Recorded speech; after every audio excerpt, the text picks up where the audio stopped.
Hi, everyone. My name is Jodi Rudoren. I'm the editor-in-chief of The Forward, and I'm really excited to have you with us for this really important conversation that I think is just on all of our minds as we make it into week 2, or for some of us, week 3 or 4 of this new normal, isolating, social distancing, and start to really think about how we're going to deal with this new normal with Passover coming. Passover is such a critical, important holiday. It's the Seder table is the most observed Jewish ritual of the year. And we now, as we are some of us are feeling like we're suffering a plague, putting us in the mood, but really freaking out about how exactly are we gonna deal with this holiday that so much is about gathering our loved ones around the table, and often our loved ones and new people around the table. And now we are in this position of facing, for many people, the first time they're going to host their own Seder. Maybe they're going to try to do a Zoom virtual Seder like this conversation. Maybe they're alone and wondering how they're going to tell the Passover story to themselves. We've assembled just an incredible group of people to talk us through these issues. We have Archie Gottesman of JewBelong, that organization that you've seen ads around saying God doesn't care if you eat bacon, or doesn't probably care if you eat chametz on Passover. We have Joan Nathan, the amazing cookbook author. I was just getting my Jewish holiday baker out to prepare. We have Rabbi David Wolpe of Sinai Temple in Los Angeles. And we have Abby Pogrebin, who wrote a book a couple years ago called My Jewish Year, where she traveled the country talking to rabbis and other Jews about how they observed all the different holidays. So I'm really excited to have this great group with us. We're all kind of new to this Zoom conversation thing, so I hope you'll forgive us. We'd love to have your participation in the conversation towards the end. I'm hearing that there's some interference on the line, so please, everybody who's not talking, do mute your microphones, okay? I know this is like the new thing in not just the Jewish world, but throughout the world will be about muting and Zoom. Anyway, you can ask questions as we go. You should use the Q&A button, which is in the bottom of your screen. It just says Q&A. If you click on it, it won't disrupt the video or audio for you or anyone else. You can just post your question in there. People are telling me Lisa Lepson, who's our wonderful development director at The Forward, but is doubling as our tech director for this. I'm hearing that my video is not necessarily working. So if you can help us with that, that would be great. Anyway, I am going to dive right in, because even if you can't see me, it's okay. We'll get our panelists on the screen. And I'm going to actually start with Archie. You have on the JewBelong site a great guide to Passover and a quick kind of steps to hacking the Seder and making it easier for novices. But now we're in a whole new situation. So I wonder how you're thinking about the Seder for your audience and for yourself coming up in just, 2 weeks from tomorrow, right? Yeah. No. So first of all, thanks so much for having me. I really appreciate it. And before I answer that question, Jodi, I just want to show you guys. So JewBelong is really made, you can see this. This is basically an overview of Jews in America. So these are like super, very Jewish Jews. They do everything Jewish. These people in the white circle are people who've heard of The Forward, and they've heard of, like, they get Jewish emails. They're like in the zone. Like, we're probably all in the white circle. JewBelong is targeted to people in the red circle. They're not thinking about Passover yet. They identify as Jews, but they, like, if I said to them, hey, I'm going to be on a task with The Forward, they'd be like, that's great, what's The Forward? So everything I say is prefaced with about it's really meaning to sort of get Jewish people like that to enjoy and connect with being Jewish and with doing something. And having said that, honestly, as horrible as Corona is, it could be the best thing that's happened to Passover in a long time, because the rules are thrown out the door. You cannot do it wrong. People who are not comfortable with their Judaism are like, sometimes they're not comfortable because they're Jew-embarrassed. They're scared of doing it wrong all the time. So because we're all sort of like figuring this out, like day by day, it gives tremendous freedom to people who are like, I'm going to do a Passover Seder, and I've never done it before, and I'm going to sort of wing this thing, and I'm going to do it. So there's this beautiful, there's just a freedom to it that we've never had before, because you're always going to your Aunt Joan's, she's going to do it. Sorry, not you, Joan. Like anyway, she's going to do it the same way she always does it. We should all be so lucky to go to Aunt Joan Nathan. Right, sorry, not you. You're going to go to Aunt Barbara's.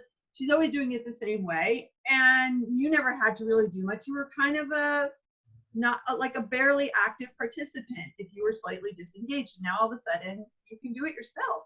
And sorry, Jodi, you did mention we do have these rules. Everything I show you is on our website, but they're the 9 steps to a kick-ass Passover Seder. And I'm just going to tell you 2 of them, just and we're going to move on. But one of them is know your audience. Huge, no matter whether you're virtual or if you have a family. Know if the last thing I want people to do is have to sit like while other people are trying to read a Hebrew prayer or sing a Hebrew prayer, and you sit there feeling like, oh my God, I'm such a bad Jew because I don't know this Hebrew prayer. Like, know your audience. And another, which is kind of about don't play who's the better Jew. And another one, no matter if you put your heart into trying to do your first Passover Seder ever, one of my favorite rules is haters gonna hate. Not everyone who you invite to your Passover, whether it's virtual or whether it's face-to-face, is gonna enjoy it. And the thing to always remember is leading a Passover Seder it's like God's work. You're doing such a mitzvah to everybody. And if someone is bored and someone doesn't like it or someone doesn't, that's their problem. It's not yours. So there's such energy here where you can do amazing things. Archie, I feel like you have given us the mantra for this moment of you can't do it wrong, which I feel like is also we need to keep telling ourselves as parents and as co-workers every day in this crisis, is like we're inventing it as we go, and you can't do it wrong. If you're doing it, if we're doing this webinar and maybe it's working, and I'm not even trying to call it a webinar because I don't like that word, so I just did it wrong. But anyway, you can't do it wrong. So I'm gonna keep that and keep saying it. And Abby, I would love you to pick up from here to tell us a little bit about how you're thinking about your Seder. I think you told me that you just sent out your Zoom invite. I don't know if you normally host or someone else normally hosts, but who's invited? What's the tachnit or the program? How are you thinking about it? Get it, make it real for us. Oops, I don't think we can hear you, Abby. You're muted. You need to unmute. Okay, there you go. Unmuted. How's that? You can't do it wrong. You can't do it wrong, right? So even like not muting would be fine right now because it's all good. I wanted to thank you, Jodi, for inviting us all, and I love being with these colleagues. They're all fans, and Rabbi Wolpe's in my book. Just a plug for it. If you want his brilliance, you can. It's still available on Amazon. What I'm doing this year is inviting my kind of the layers of family. My sister's family. Her husband's family is usually the first night, and I'm the second. I have a twin sister, some of you know. She kind of presides the first night, and I do the second. It's not a competition, believe it or not. And I try to do very much along the lines of what Archie was saying, is to do a Seder that actually requires participation.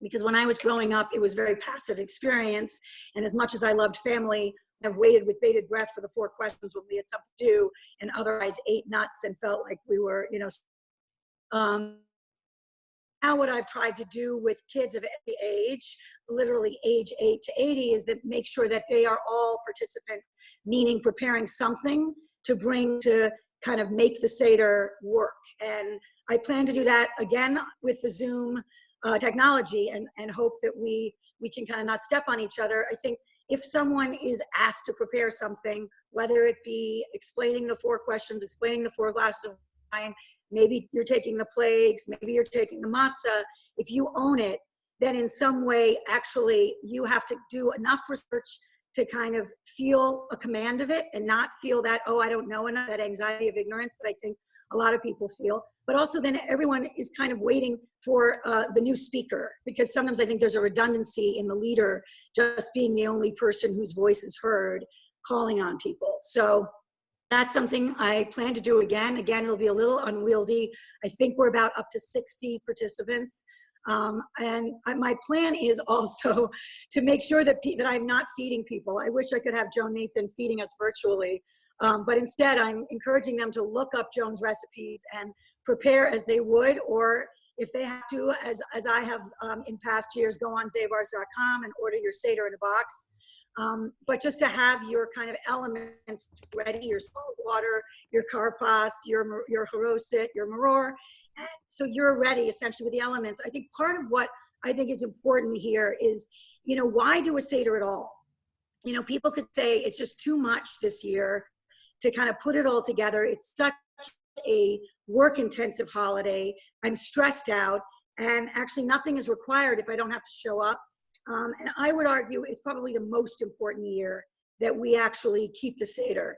And instead of saying, maybe this is just, again, too onerous, is to kind of defy, as I think our people have for generations, defy the odds and the difficulty, and say that we're going to find a way to keep this covenant that we have, this essential story, which is actually essential not just for Jews, of redemption, freedom, and particularly, the metaphors abound, and I'm sure everyone's tired of them. If you're on any of the Jewish websites or listservs, you get them, but I find them powerful.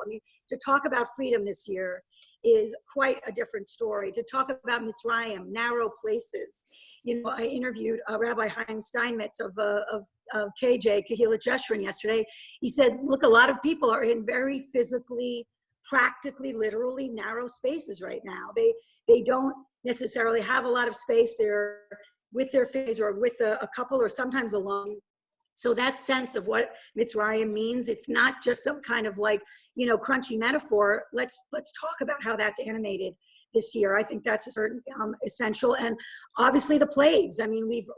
We can't believe how resonant the language is around plague right now, in the sense of God passing over one house and not another. I think that's something that I hope to talk about my proverbial Seder table this year. Themes like that. Thank you, Abby. And Rabbi, I'm going to turn to you in just a second to pick up on some of those big issues. But I just wanted to say, first of all, we have Ruth Messenger on the call, which I'm thrilled with. So hi, Ruth. And shouting out some people as they're on the chat. I also just wanted to underscore two things that Abby said that I feel like are so important as I've been thinking about. I'm going to also host a Zoom Seder. We're going to do a family Seder, I hope, still on the first night, but I'm going to host a Zoom Seder with some friends on the second night. And I was thinking about two ways that this is really going to help. One is, you don't have to cook for 60 people. You can have as many people as you want because they don't have to fit in a physical space, and you don't have to cook for all those people. So we can figure, the food is critically important to a Seder, and we're going to get to that later, but you don't have to be limited in your connections by the physical things or the financial things that normally limit us. And the other thing is, I do think we always struggle, at least in my family or the Seders I've been to, with this question of who's responsible for what or how much to orchestrate the discussion. And with Zoom, we're going to just need to, right? You're going to need to say, it's your turn, you're on, everybody else mute.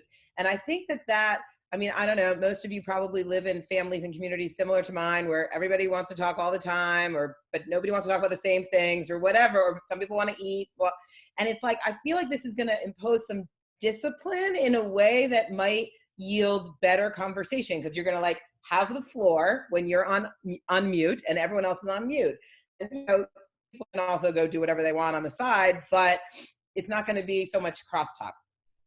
Rabbi, I want to now turn to you. If you could pick up on what Abby was talking about how you're thinking about and talking about the way that what we're living through and the collective nature of this crisis for the whole country is informing your thoughts as you approach the holidays. Because sometimes we get caught up in the four questions or the gefilte fish and can lose some of the big themes of Mitzrayim and freedom and redemption. Well, I want to begin by saying that there's a tone to the conversation that I certainly understand, that this is a time of such anxiety that we don't want to impose anything on the Seder, and we want everybody to know that however they do it is okay, and we don't want to put any more pressure on them, and I certainly understand all of that.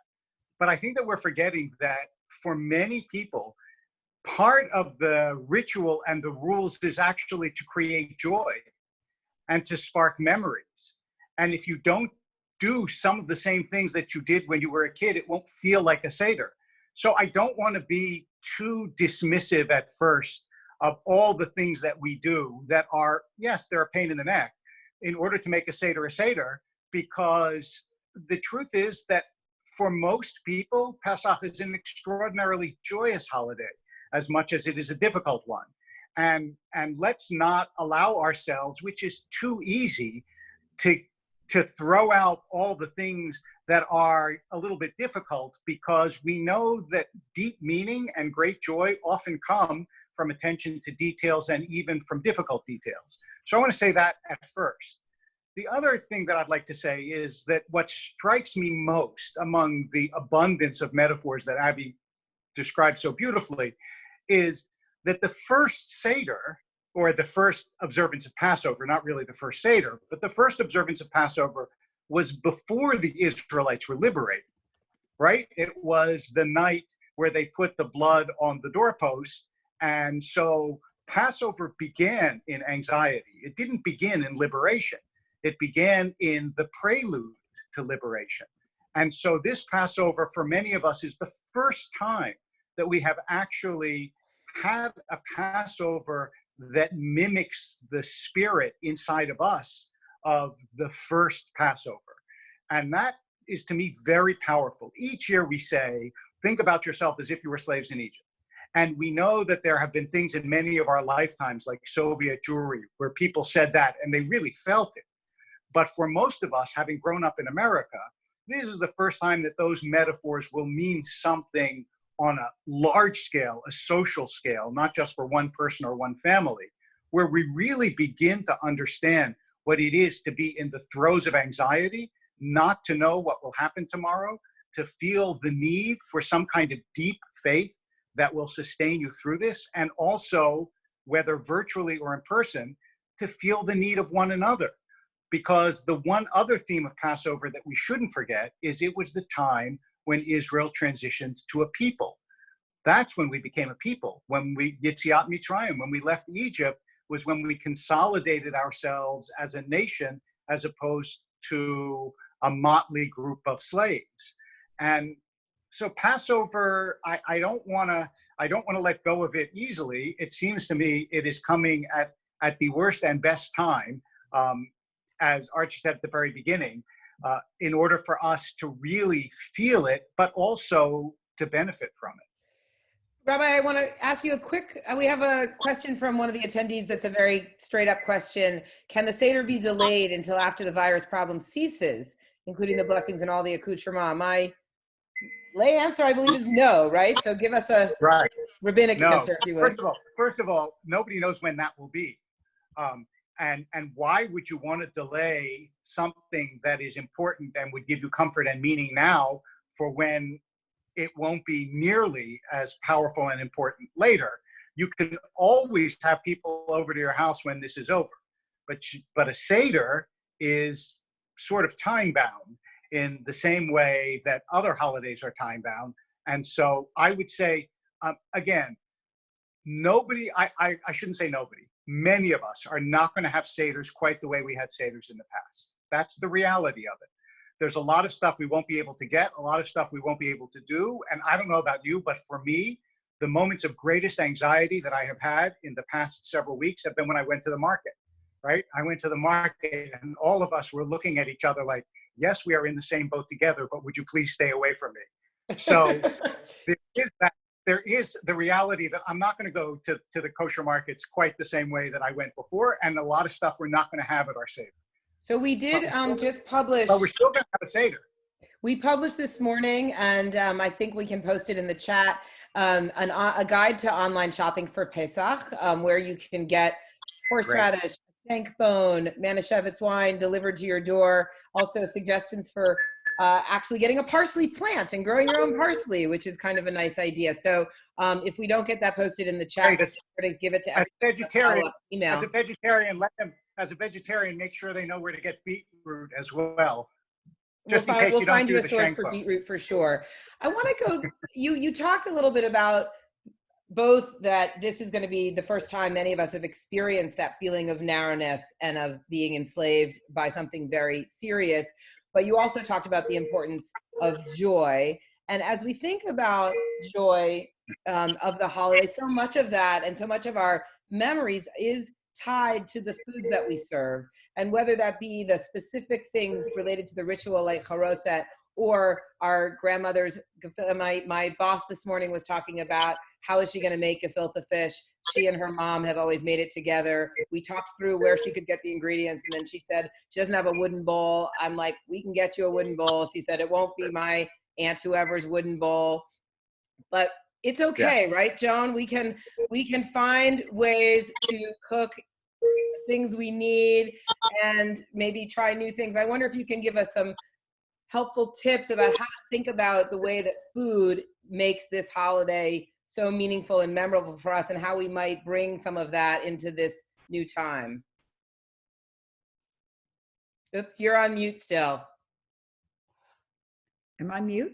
Nope, now you're with us. Thank you. Oh, well, first of all, thank you for having me. This is a far cry from our luncheon in Jerusalem. Yeah. As far as I'm concerned, the most important part of the Seder is telling the story to the children, to the next generation, of deliverance and freedom. That said, Jews have always been innovative, adapted, and also we are so lucky that we have all these traditional recipes, and each family has their own traditions. Unfortunately, this year, I still have not made my final decision, but I think I have, that we're not going to have our 40 plus people at my Seder. I don't know if any of them are listening, but we'll have a virtual Seder, because I'm right now in New Orleans with one child. My grandchildren are quarantined in LA, and two of my other children are, and unfortunately my husband passed away several months ago. So Passover was going to be different anyway, since he always led an amazing Seder. But what's really important is, of course, the food. And at our Seder, what I try to do is each year have traditional foods and also have innovative foods, new foods that tell something about the diaspora of the Jewish people. And this year, I guess we might cook them virtually. We have a Zoom gefilte fish, and I usually have 6 or 7 people in my kitchen on Monday. We were all supposed to do it on Monday, make gefilte fish, that we all bring our pots and we make it and bring it home. Well, why not do that on TV? They won't have to schlep their pots and their fish to my house. So I'm kind of excited about doing this innovatively, and maybe my grandchildren can watch as we're making some things, and you know, stories will be told. When I was in LA recently, I made soup from my Jewish Cooking in America. It was a spring Polish soup. And that it was my mother-in-law's soup. And I remember watching her make it, and it was with leeks and with new onions and with new potatoes and with fresh peas. And she talked about the markets, but the farmers markets in Poland. And I can't tell you how amazing I felt that the next generation, that my grandchildren were eating their great-grandmother's soup. And then I went to have dinner at Barbara Kirschen Black Gimlet's house, who's like, she's somebody who I really respect, and she's the one who pulled together the whole Poland Museum in Warsaw. And she made her mother's winter Polish soup. It's, of course, both of them could be, well, hers couldn't be used for Passover, but it had all kinds of beans in it and leeks, similar to my soup, but at a different season. And I thought, this is what, not only Passover, this is what Jewish food is all about. We have these traditions because of Passover and the Sabbath, and they're just going over and over again. And as Jews move different places, then they learn new recipes. And this is a year of sharing the recipes. And I think it's a year more than ever, because of Zoom, where grandparents can have a lot of time while you're chopping and cooking to tell you stories that most of you will not get ordinarily, and that will tell you the story of your family. And whether or not you use those recipes, maybe you think they're too old-fashioned, but believe me, I'm so happy that I have those recipes that we can bring out once a year, like my mother-in-law's Zamosh gefilte fish, that all these people make it that come to my house. And if we do it on Zoom, then everybody else can learn about it. And so it's a way that we can carry on stories about our family and recipes that we eat. And, you know, I can tell you my whole menu if you want it, but yeah, well, first of all, I would definitely like an invitation to the Zoom cooking class. I have to say, or cooking with Joan by Zoom, I have to say that one of the definite silver linings already of this isolation period is, I think, what's going on in everybody's kitchen. My Facebook feed was filled last Friday with pictures of the challah everybody was making. My kids made fresh pasta on Sunday night. Tonight, we have a plan where the men of my family, my husband, who is already joking in the chat on this Zoom call, and my 12-year-old son will be assembling ingredients for my daughter and I to make competition style in a chopped family cook-off. And so I do think that, like, people are home and people are nesting. And so Passover is definitely a time to work it out in the kitchen and try new things. I was going to actually ask Abby and Archie and Rabbi Wolpe to weigh in with what food that they either will plan on making or that is the most powerful food part of their Pesach experience. And then maybe we'll go back to Joan for the full menu. So I'm going to have plenty of Fireball whiskey, because at JewBelong we play a drinking game called Burning Bush, because this is a cinnamon flavored whiskey, and every time you hear the name Moses, you either take a shot if you can pull that off, or you take a sip. So we will, that's my major food group. I just want to add on to one thing that that y'all were talking about with the nesting is, okay, so I'm not going to keep this on the whole time, but you may see a squid hat, but I see a pharaoh's crown. And the reason I have this is because the other day we were cleaning closets, because we're all cleaning closets now, right? So I wasn't born yesterday. I am smart enough to realize this is perfect for Seder.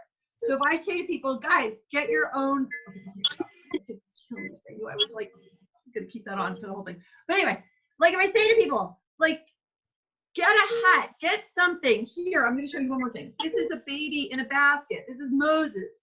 He's in a basket. He'll like sit there when we get ready for our Zoom Seder. Like this, it is a holiday. Out of all of our holidays, it is so right with all things, food, drink, props, and it is, and anyway, I just love this baby. But like, no matter what you're doing, it's time. Like you can scour your closets. I only showed you the hat because it's so perfect. But there are like, I have a pile of costumes that should be thrown away because I'm cleaning up, but instead they're going to be perfect for Passover. So that's kind of my food quick answer. Abby, what kinds of foods or props do you bring to your Seder table?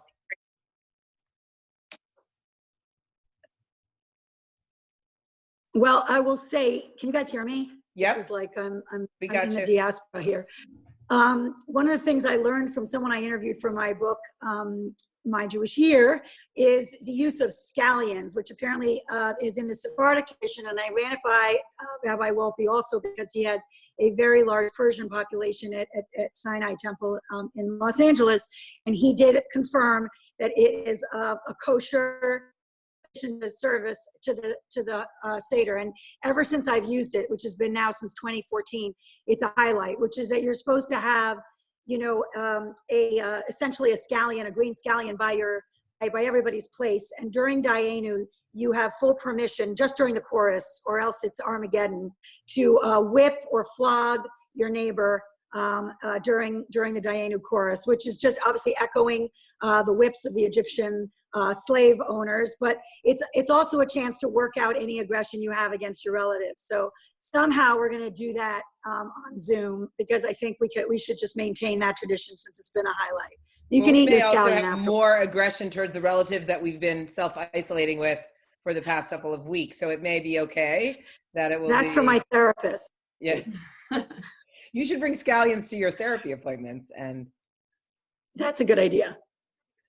Rabbi, do you have talk a little bit about food in your Seder. So I was going to say, first of all, what you just said reminds me of the wonderful line from Kathy Landsman, who's a comedian. She said, holidays are a chance to renew your resentments afresh. So I was going to say, as the culinarily least skilled on this panel, I have no doubt. In fact, the other day, my daughter, who's 23 years old, who lives with me and is headed off to graduate school in September, but came into the kitchen as I was trying to make a seitan scramble, which is one of those vegetarian things. And she goes, wow, I'm loving Apocalypse Dad, because she had never seen me in the kitchen making anything before. But I want to say a word for the classic food of Pesach, which is matzah. If you think about it, it seems very strange that of all the possible symbols of Passover, matzah, just because they didn't have time to bake it, should be the central symbol.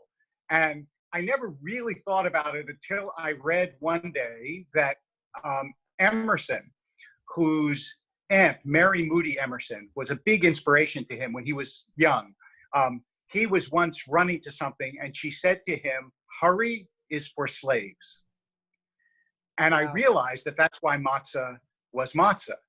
And this is the first Passover in some ways where we're not afflicted with hurry. So even though we have a tremendous anxiety, we also, to some extent, have a great freedom this Passover. And the matzah represents both sides of that, because we have nothing, most of us, but time. Time weighs heavy on some people's hands. You know, there are a billion articles about what should you do with your extra time, what should you read, what should you watch, what should you think about.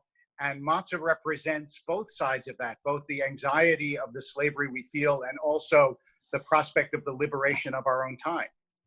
I love that. And Rabbi Wolpe actually put together a reading guide for that we published on the Forward last week with his own recommendations. And we also published one by our staff. So we'll share those out to you as well. I was just thinking, as you were talking about matzah, it's another way in which this crisis and this holiday make kind of inherent sense together, because of course you can buy as much matzah as you want and keep it in your pantry unopened for as long as you want. I still have some from last year that's perfectly good. So it's like the perfect stock up food. Yes, true. I'm going to turn I actually wanted to also pick up on something that Abby said about the scallions. Just thinking about that, I think we've published this piece already while we've been on this call by somebody named Sarah Benner, who's talking about how, because she's concerned about keeping everybody's attention on Zoom, she's really trying hard to bring new things into her Seder. She's looking for some international traditions and readings and stuff to bring that in. And I think that's a good piece of advice on the one hand, yes, we want to figure out ways to connect this new experience back to the thing that's familiar and comforting and makes us feel connected to our traditions, but maybe it's also a particular time to look around the internet and find some new thing to bring, whether it's an orange on your Seder plate or scallions. Or my sister's family learned from a friend in Israel a few years ago about, at one point in the Seder, they all scream as loud as they can. I think this is also a Sephardic tradition, and it's now escaping me for a second when it is. But it's like a primal scream at the table, and I feel like we all might enjoy that this year as well. But speaking of that, I would love your guys' opinions for a question that Alan Divac asked about. He asked, how can people sing together across distance if everyone is muted? And we've been working this out in our own community. We've been doing Zoom Havdalahs the last couple of weeks, and it's been an interesting question about mute or not mute. Like, on the one hand, it's kind of nice to sing together. On the other hand, it's kind of a disaster. So I wonder what everybody's, just a quick round of advice of mute or unmute, sing together, sing not together. What do you think? Try it. See how it works. Yes. Try singing with unmute. Sing together. Sing together. Abby? Cacophony is better than silence. I agree. Okay, so we've got a couple mantras now. You can't do it wrong. Cacophony is better than silence. I love it. Jodi, I got just one thing, because for people who are if people are good enough to have two screens, JewBelong has a Haggadah on our website. It looks like that. And so what we're going to be doing, what I'm going to be doing, both with the first night with the small Seder, and then the second night we're having a virtual Seder, is assigning some of the readings ahead of time, because I just think there could be, I'm very concerned about that, like, oh, you guys are talking, I'm going to go, do whatever. Just get off on just get out of focus. So I am going to be assigning readings, trying to sing together. But what's cool about having the JewBelong Haggadah online is that everybody can literally turn the page together. I'm very I hate the fact of like everyone kind of looking around and not knowing where we are. And so what we will do, I will be like, okay, it's page 6. Either turn it on your screen, or if you can, if you have 2 screens, you can use your iPad, or there is no or. I mean, they could print it out ahead of time too. Archie, this is another way that we may be in a better spot this year, because 100%. I feel like at so many of these 30-person tables, you don't have the same Haggadah, and everybody's like, what page is it in the transliteration version? And now it's much easier to be like, this is the Haggadah, this is the page, do it this way, or like. Yep, if they didn't print it out ahead, they are going to pull it up on their phone, and they are going to be, if they have page 7, there's no excuse to not be on page 7 if everyone, if they use an online Haggadah. So, all right, Rabbi Wolpe, we have a couple more questions that I think we need you to weigh in on. Okay. One is, so Gabby Brooks is asking, how do we deal, you've touched on this already, but I just want you to articulate a little more focus for Gabby Brooks. She's asking, how do we deal with or acknowledge as a family or a chavurah or synagogue the sense of loss that we feel for not being together? She also talked about she's just feeling the loss already because in the normal year she'd already be really focused on Passover foods and preparation and rereading the Haggadah, and it hasn't really been, we haven't been in the mood. So she said, we're all at a loss. So how do you think we should address that feeling of loss? So, I mean, just off the top of my head, one of the things that I would absolutely do is go around to the Seder and ask people, what do you most miss? We're missing a lot of things. Sometimes it's good to prioritize and to think, this is what I really miss. But then I would also say, and what opportunity has this time opened for you that you would otherwise not have? To take a very simple example, I have never spoken to all of you, not at once. This is a tremendous opportunity. And there's no way this ever would have happened without this. Now, I'm not for a moment suggesting that we're glad that this happened because we have opportunities. That's not the issue. The question is, given that we don't have a choice about the situation we're in, both what do we miss and also what blessing, what inadvertent blessing sometimes did it bring us? And both of those questions, I think, should be central to your Seder, because right now they're central to our lives. And then maybe also I would ask people, what is it that you pray for most, other than obviously a cure and an end, but what is it that you pray for most that this society will look like maybe at the other side of this? What do you hope we learn from this? Or what do you hope we do differently? Because I've heard both speculations, and I would love to know what people think. I've heard people say, once this is over, everyone will forget about it, everything will go back to the way it was. And I've heard other people say, no, actually, I think people and organizations will live their lives differently.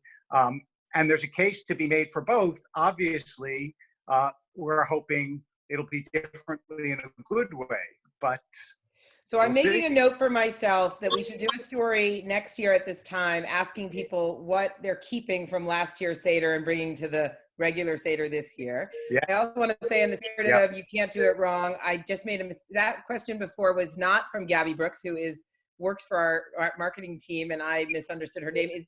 She was posting it on behalf of Hannah Moore from Temple Road of Shalom of Falls Church, Virginia. So thank you, Hannah, for that question.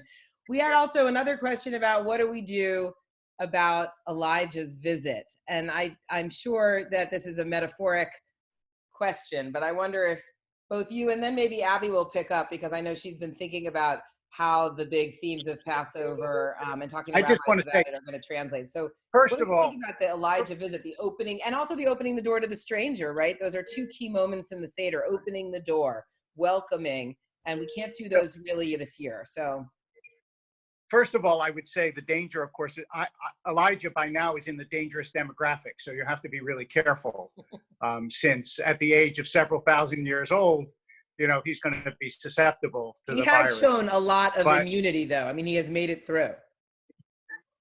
He has made it through.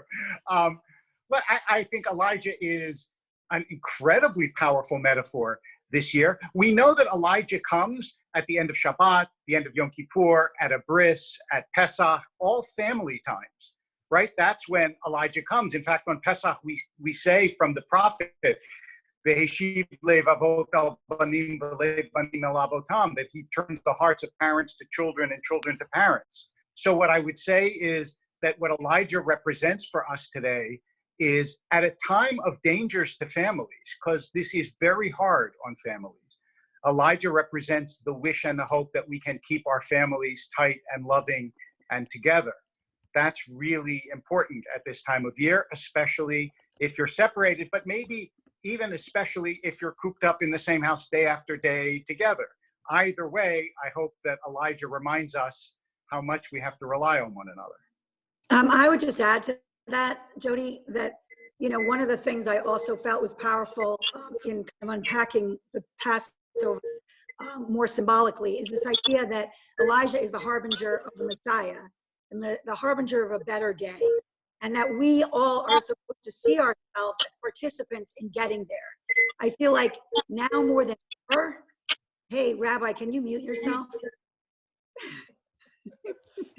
This is what we're gonna have to deal with. Who would have thought you'd get to say that? Hey, Rabbi, can you mute yourself?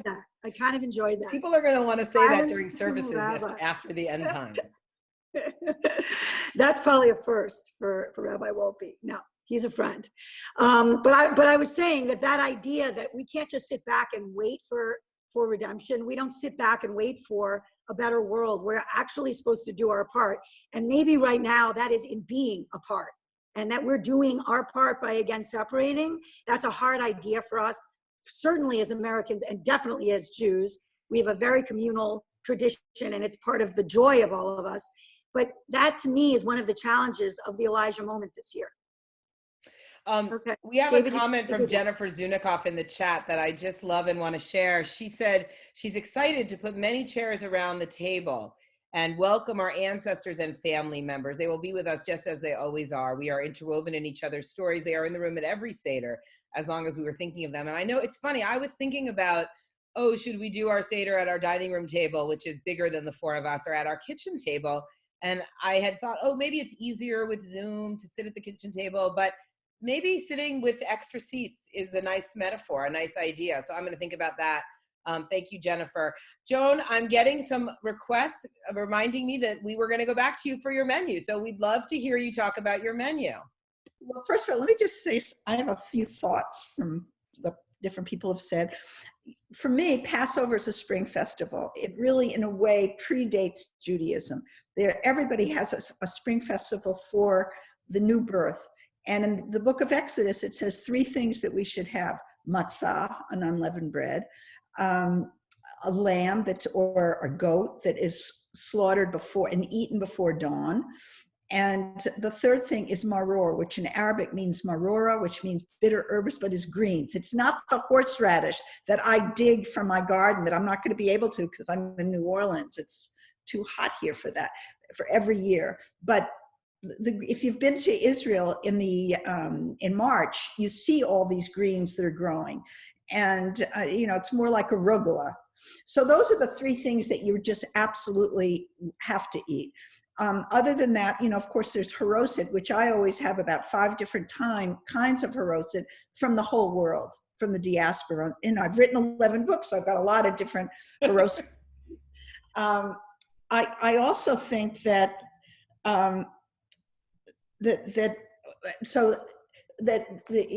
not only is like the scallion something that we use a lot of different things in our Seder. I always try to have a plethora of salads from North Africa because they can be made ahead.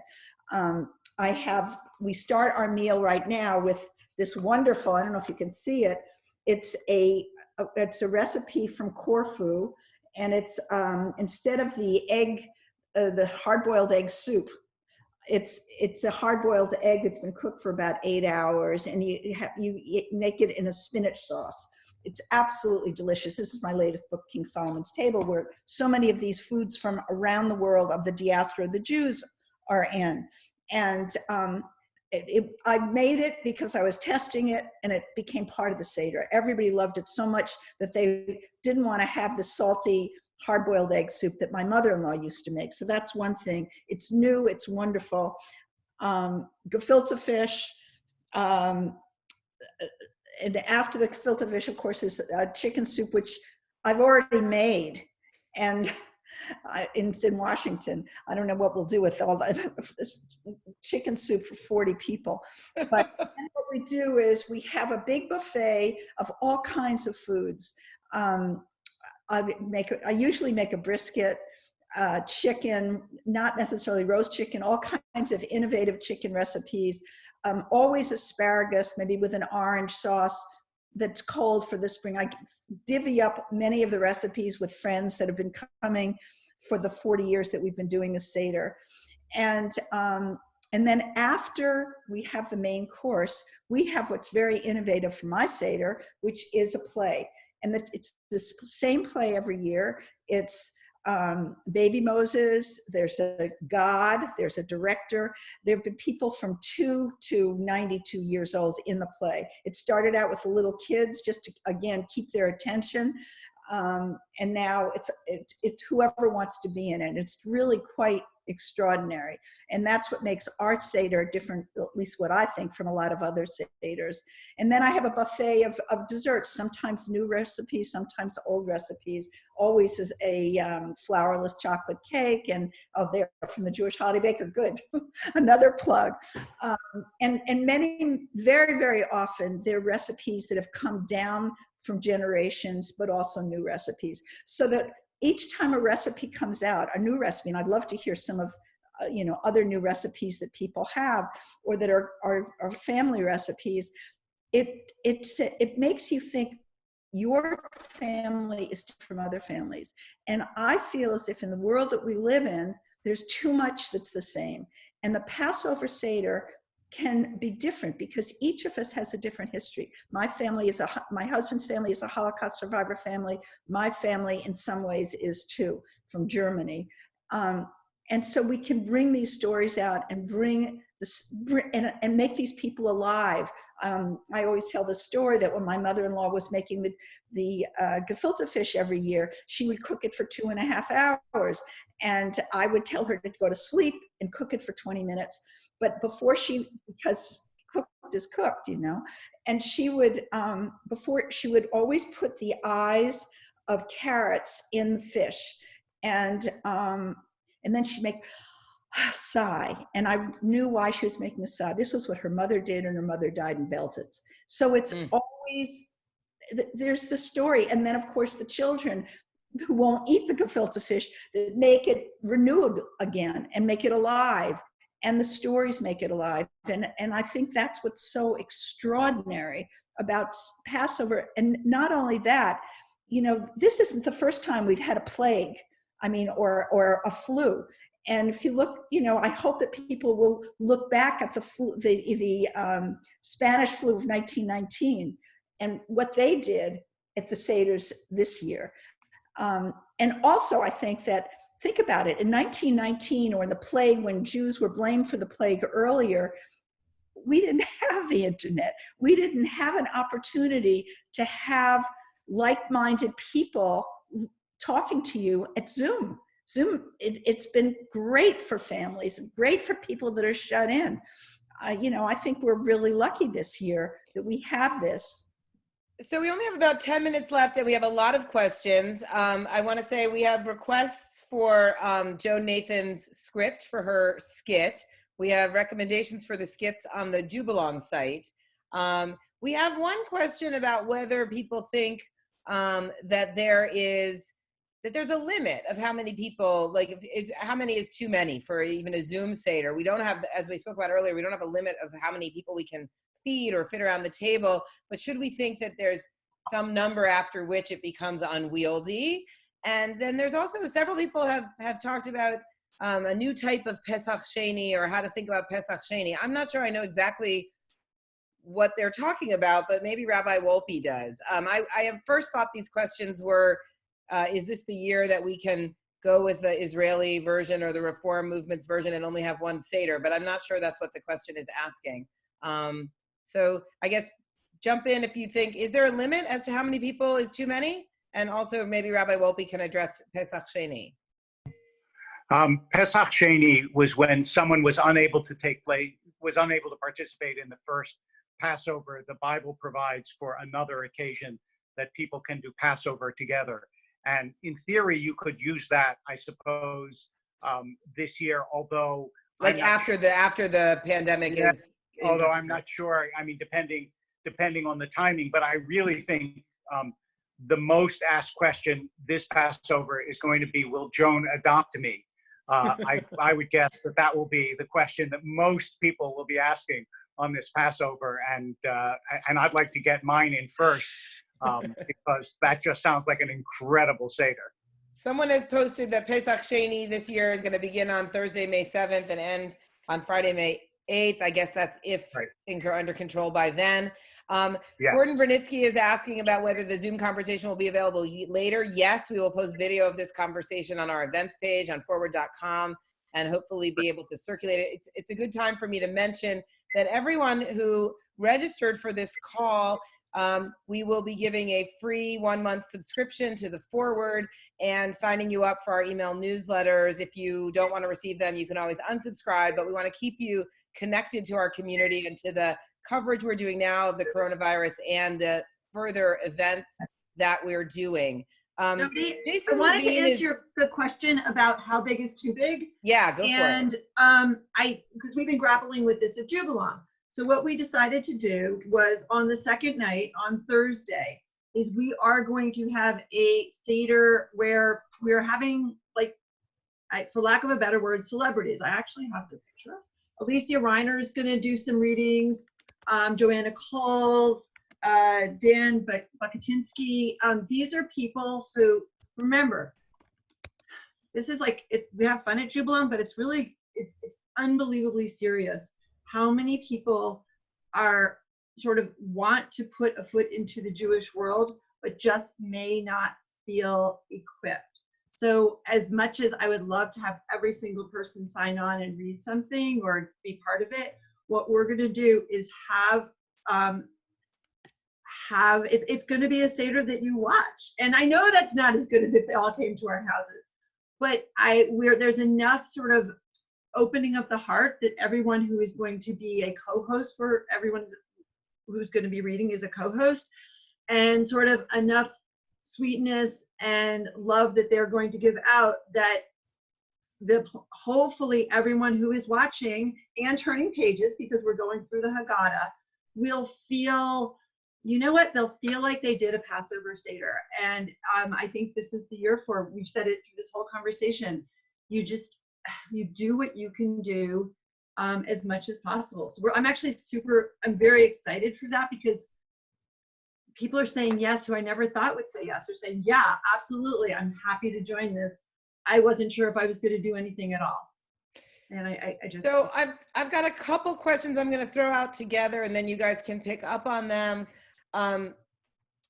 One is someone posted, the Seder has always been with the pure knowledge that we were safe from the plagues as God's chosen people. Please address that idea now, as some of us feel like we are there's a plague upon us. There's also a question for Rabbi Wolpe about how to think about hand washing, which is of course done twice during the Seder as part of the ritual during this time in which hand washing has taken on a sort of new intensity and meaning. And the other big question on my mind has to do with non-Jews. The Seder has been for many years in America the most practiced Jewish ritual, and also a time where many of us invited non-Jews to join us. And that was both in our homes and then often at institutional Seders like the Freedom Seder or the Feminist Seder and things like that. And I'm really thinking a lot about it seems unlikely that we will repeat that in this moment when just getting anybody to the people who are obligated to hear the story to the Seder table is going to be more complicated. So I wonder what we're losing in that. Will we, if we have a year in which so many fewer people maybe participate in the Seder? So I know I just threw a lot at you, but hand washing, plagues, and non-Jews, thoughts? Well, during the Okay. century, people thought that Jews didn't get the plague, but they didn't realize that washing was, I'm sure the rabbi will say this, is part of the usual ritual for Jews before and after meals. And this saved them. It had nothing to do with Jews doing the plague. So I don't know if it correlates to our time, but that's one thing for sure. That is certainly true. I also would say about Jews suffering the plague. You know, there is an old joke about the Yiddish, sorry, Jodi, but the Yiddish newspaper about that the reporter runs into the editor and he says, an asteroid's coming through the Earth and the entire Earth is going to be destroyed. What should our last headline be? And the headline is, Earth to be destroyed, Jews hit hardest. And the same idea here. It's true that this is a plague that afflicts Jews, but of course it afflicts everybody. And one of the things that we know is what the Talmud says, which is when the Malach HaMavet is loosed on the world, when the angel of death is loosed on the world, it does not distinguish between the righteous and the wicked. And that's a reality that was known thousands of years ago and is still true. That's why we have to take every precaution that we can to do physical distancing. I don't like the term social distancing, but physical distancing, and hope that we come through it as well as we can. But all of us, either remotely or closely to our lives, are going to suffer losses through this. And then the question will be, how, with faith, do we rebuild our lives in new ways? And that's one of the things that makes me feel that the young people at this year should use Zoom or use internet to ask the questions, because once somebody's gone, they're gone. And there's nothing you can do about it. So this is an opportunity to get stories, to get recipes, to continue them within your family. I can't tell you how many people say that they have no traditions in their family. And they use my books. I mean, I like the fact that they use my books, but I'd rather that they ask those questions and get them from their families. And I would just add to that, if I could, Joan, that I think that one of the main themes is that we're supposed to put ourselves in the story. And I think that this is, and maybe this is one way we end this, is that how do we do that this year? It's it's the old story, it's the same story, and it's a very different story. But we're supposed to live it. Again, like we were there and that we are there today. And to me, that's both a challenge and an obligation that I think we take seriously, even with the joy. And the last piece of it is just the uncertainty. You know, rabbi after rabbi, when I interviewed them, said, think about how unsure we were as a people coming out of slavery and not having any certainty about what we were headed to. We were trusting something without any reason to trust, a sense of a promised land, and that it would be better. And there were so many moments when we doubted it, and so many moments where we said, take us back to slavery, because at least we knew what that was. And I think we're in a place right now of just the worst kind of uncertainty. We don't know who we're going to lose. We frankly don't know for ourselves if we're going to make it to another Seder. That's profound kind of fear. I think that's in everyone's hearts if you read the headlines every day. And that's got to be part of Passover this year too. Absolutely. In regards to inviting people who are not Jewish, I think this is I think it's the perfect year to do it for so many reasons that everybody needs to connect. One of my hosts of the virtual Seder is not Jewish. And I was like, Joanna, why? Like, I thanked her. She wanted to do it. And I said, but why? And she said, are you kidding me? Like, I love a situation right now more than ever. We need to connect. We just need it. This world is going crazy. And I know I'm not Jewish, but that's what she said, but your Seder, your Shabbats give a connection, and that's what we need. So I think it really can transcend And I would and agree. really invite people who are not Jewish, because that's we all need it worse more than ever. And the thing is, you want to see everybody the way we're seeing everybody. I don't know what the audience is doing, but it seems to me that the whole family can be in one screen. Doesn't, if you have, like I have 40 people, many are not Jewish or intermarried people. And I think that I agree with you. This is the year to invite more of them. The ones that, because 40 is my cutoff every year. I can't. Now it's 80, 180. Everyone, we are at time. I'm so happy to have you. I'm sorry I didn't get to all of your excellent questions. We do have a note from someone in the chat admonishing us panelists as a Jewish mother to keep our hands off of our faces. So I'll share that with everybody.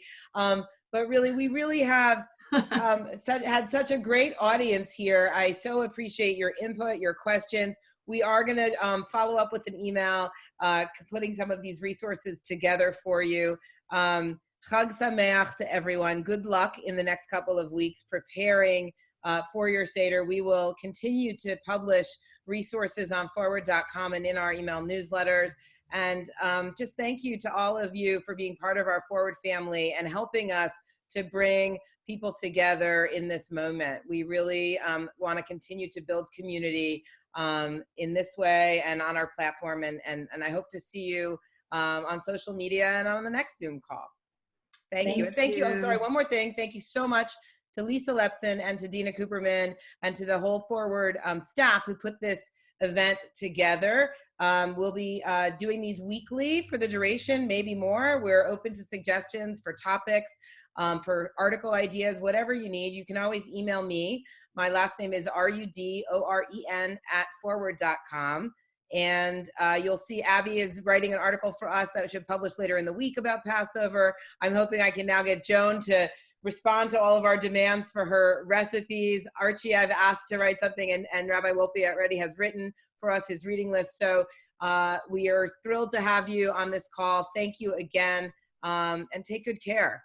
Thank you. And you can't do it wrong. You can't do it wrong.